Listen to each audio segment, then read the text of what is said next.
निवडणुकीचा प्रचार, मतदान या सगळ्या धामधुमीनंतर आता सगळेच उमेदवार काहीसे रिलॅक्स मूडमध्ये गेल्याचं पाहायला मिळतंय।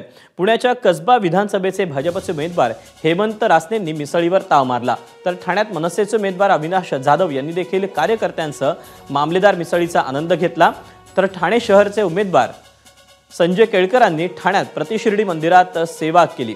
संजय केळकरांनी मंदिरात प्रसादाचे लाडू वळले, तर बच्चू कडूंनी कुटुंबासोबत वेळ घालवला। अकोल्याच्या मूर्तिजापूरचे भाजपचे उमेदवार हरीश पिंपळे हे पायी शेगावला निघालेत, तर कल्याण ग्रामीण विधानसभेचे शिवसेना शिंदे गटाचे उमेदवार राजेश मोरेंनी जेजुरीच्या खंडेरायाचं आणि मोरगावच्या गणपतीचं दर्शन घेतलं।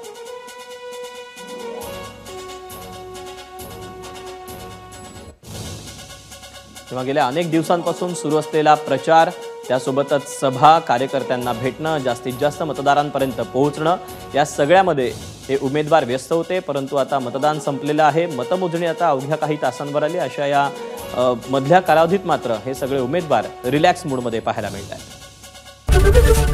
एबीपी माझा, उघडा डोळे बघा नीट।